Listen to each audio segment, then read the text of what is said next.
আজকে একদম অপরিচিত একটি খাবার রান্না করেছি, তার নাম কাশ্মীর।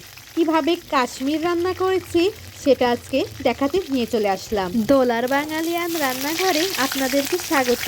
আর এই কাশ্মীর রান্না করেছি একদম নিরামিষ পদ্ধতিতে। নিয়ে নিয়েছি টমেটো কুচি, নিয়ে নিয়েছি আরও কিছু মশলাগুলো হলো বাদাম বাটা, শুকনা মরিচ, জিরা, ধনে ও আদা বাটা। নিয়ে নিয়েছি 1 পোয়া মতন ময়দা এবং পরিমাণ মতন নিয়ে নিয়েছি লবণ, জল নিয়ে নিলাম। নিয়ে সুন্দরভাবে রুটি যেমনভাবে করতে হয় ঠিক তেমনভাবে এই ময়দাটা মাখিয়ে নেব।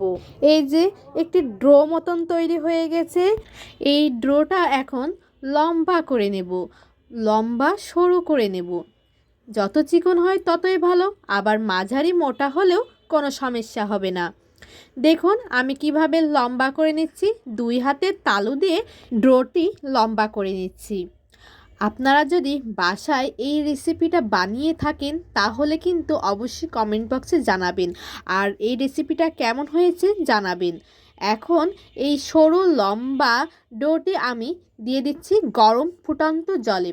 টকবক করে যখন জল ফুটবে তখন এই ডোটি দিয়ে দিতে হবে।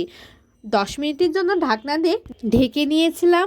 এখন ঢাকনাটি খুলে আবারও নাড়াচাড়া করে নিচ্ছি। দেখুন কতটা সিদ্ধ হয়েছে। যখন সিদ্ধ হবে ঠিক তখন এতটা মোটা হবে, তাহলেই বুঝে যেতে হবে যে ভালোভাবে সিদ্ধটা হয়েছে।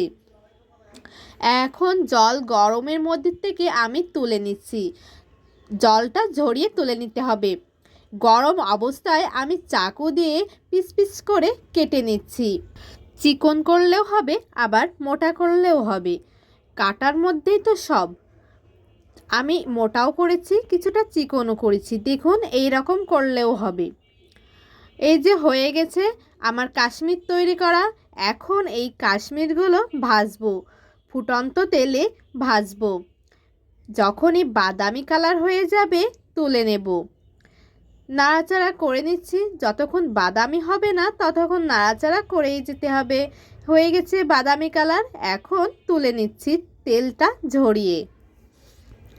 দেখুন দেখুন কি সুন্দর হয়েছে এই কাশ্মীর। যারা নিরামিষ খায় তাদের জন্য এই রান্নাটা পারফেক্ট।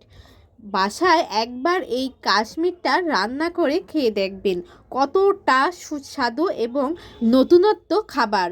যখন বাসায় কোনো রিলেটিভস আসবে তখন তাদের কিন্তু এই কাশ্মীরটা রান্না করে মন জয় করে নিতে পারবেন।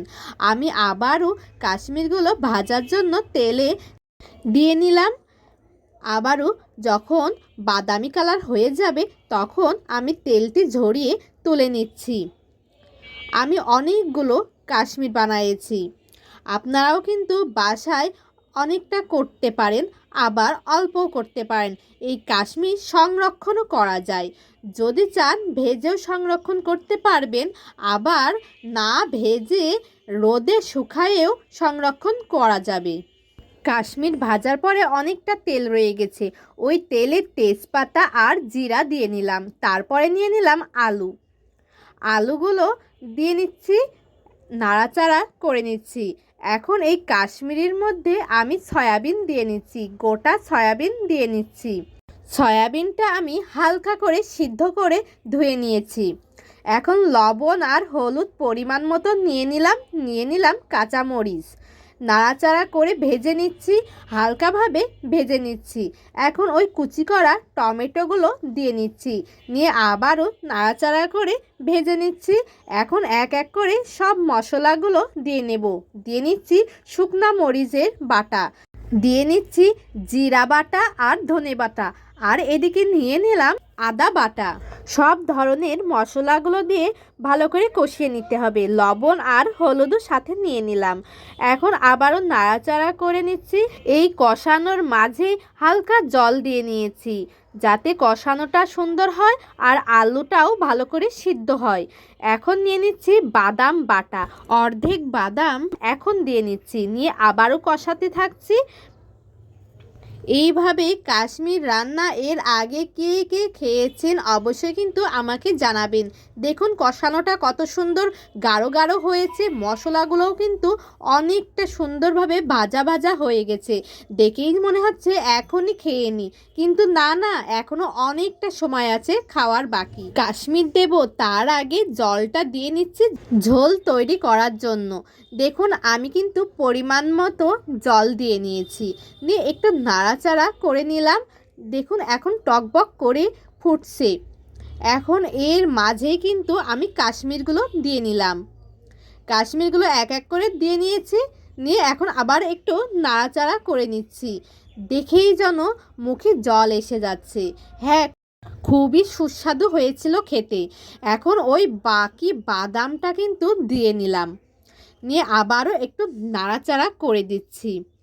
মাঝে মাঝে কিন্তু নাড়াচাড়া করে নিতে হবে, যাতে নিচে এঁটে না যায় বা লেগে না যায়।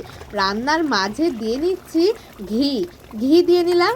এখন নামানোর কিছুক্ষণ আগে আমি দিয়ে নিচ্ছি গরম মশলা। দেখুন হয়ে গেছে কিন্তু আমার কাশ্মীর রান্না। কতটা সুন্দর হয়েছে, আপনারা কিন্তু বাসায় একবার রান্না করে খেয়ে দেখবেন কতটা ভালো লাগে। দেখুন কত সুন্দর লাল হয়েছে, দেখেই যেন খেয়ে নিতে ইচ্ছে করছে। আজকের মতন টাটা।